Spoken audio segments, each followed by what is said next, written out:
Hi everyone, welcome back. Today I'm gonna discuss something non-book related again. Um, and you also might, this setting might look familiar to you since I did my very first segment back in July. I make that seem like it was such a long time ago, but it was in July. And I started, that's when I did my introduction, and that was on Independence Day when I did that. So I was right here in this exact spot doing that, and I'm back in it. Um, and I chose that because I want to recommend or discuss some movies with you, like movies you should see that I love, and I would just love to recommend them.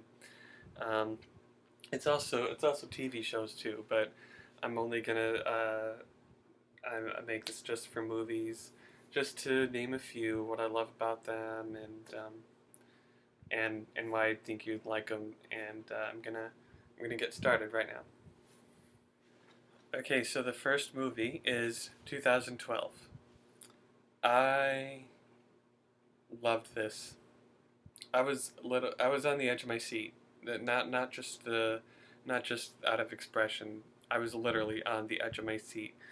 The movie had such action, and the visual effects were amazing. And a lot of people, oh my god, a lot of people don't like this movie. One of my teachers, I had an astronomy teacher who said it was really stupid, and I just wanted to tell him that it's such a good movie. Oh, and I'm gonna say John Cusack's performance was amazing.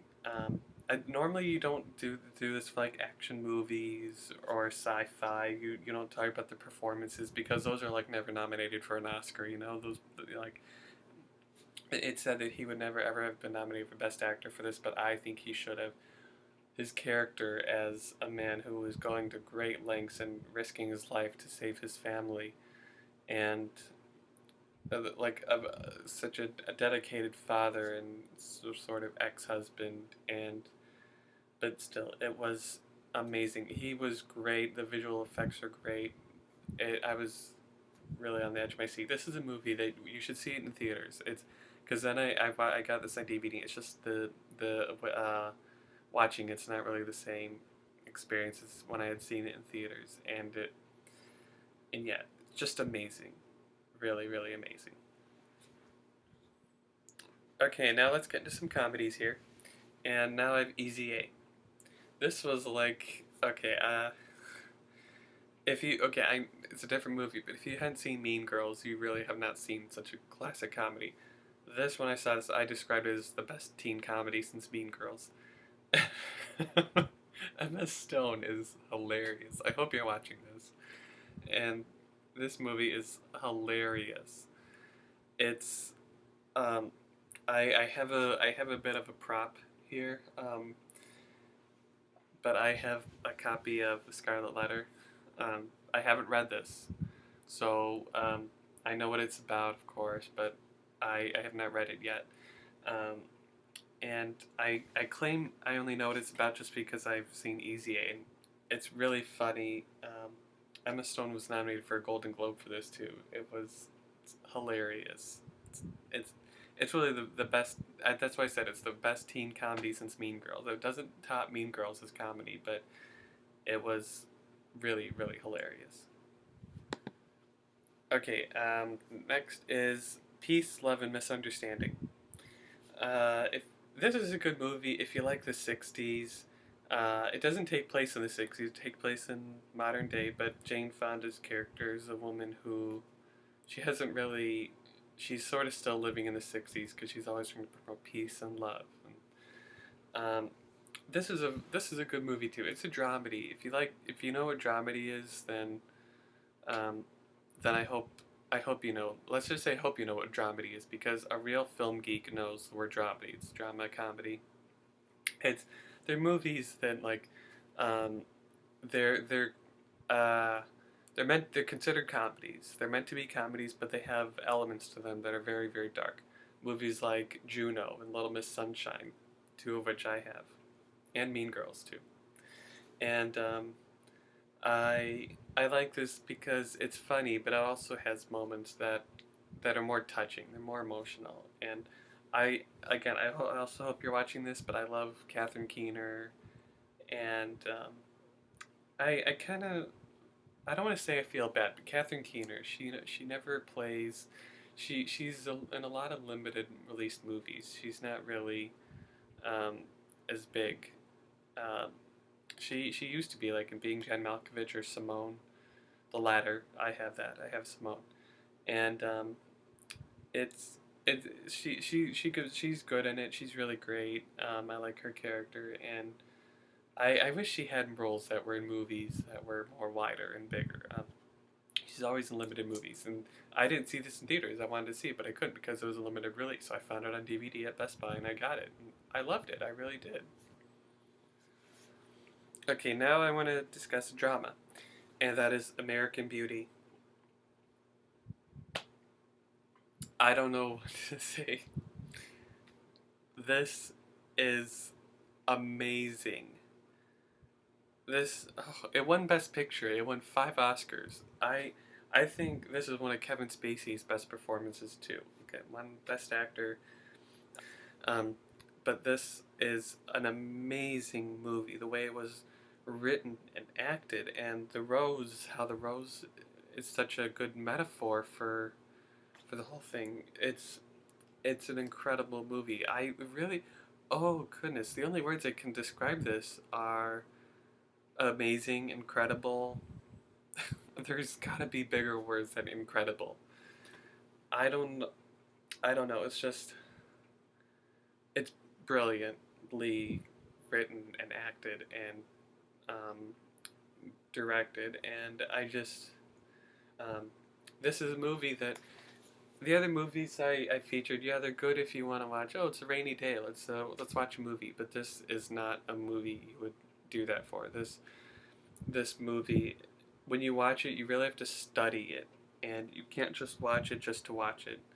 I feel like doing that all the time because I don't watch this as often because it's really really good, and it's yeah, it's just one of those movies. It's not a rainy day movie. I'll watch it and study it as I watch it kind of movie, and it's just amazing, really really amazing. Okay, and the next was released the same year as American Beauty. It was 1999, and it's Magnolia.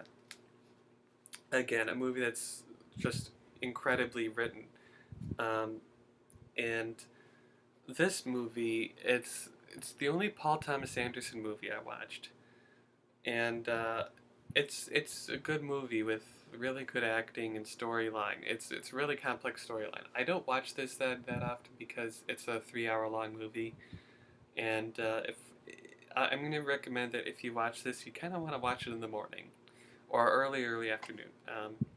It's not a movie you really watch at night, and it's complex too. Kind of you also have to focus and kind of study it when you watch it because Magnolia, the title Magnolia has many different meanings.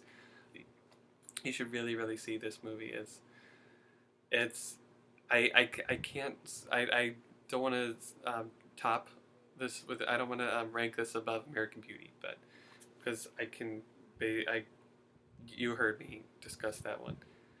This is another really good one that you have to focus and study on, but it's very long, so you kind of want to watch it early in the day. Um, that's I'll recommend that part, but yeah. Okay, the last movie I'll mention is Vicky, Cristina, Barcelona. This is a Woody Allen movie and an Oscar winner. Penelope Cruz won an Oscar for this. And this movie, what I like about it is that it really captures the beauty of Barcelona. I don't honestly, I don't have a desire to go to Spain, but the cinematography in this makes me yeah, it kind of makes me want to see Barcelona. Um, and I love Scarlett Johansson. Um, and but yeah, it's sorry about that, but it's a good movie. It's interesting because I don't know how to categorize it. I have a section of romance um, because it's kind of like equal parts comedy and drama, and it's not like it's not like the movies that I mentioned. Okay, it's not like in Juno where it the first half is more comedic and really funny, but then it gets to very very serious and dark issues. With Vicky, Cristina, Barcelona, it's it's kind of both. So it's really hard to categorize that. So I just categorize it under romance because it features like love triangles, and I like love triangles in stories and movies and things. Makes them more interesting. And but cliche. I'll give it that it's cliche. It's just really it's still interesting. And it's yeah, it's a good movie to watch. It's one of those like rainy day movies. You don't have to study it. You don't have to really focus on it. You can watch it like whenever. It's a good movie. It could be a date movie if you wanted to. So yeah, those are some movies. I have like a whole bunch more that some of them I think I might be embarrassed to recommend, um, but yeah, I do. I'm all about movies. If you ever want to discuss movies, um, if you live locally, if you live in Chicago, at least on the west side of Chicago, then I'm always up for seeing a movie. Um, and I love discussing them. Also, feel free to list some movies down there in the comments too, and I'll tell you if I've seen them or liked them or if I don't want to see them. So yeah, don't forget to subscribe, and I'll see you next week.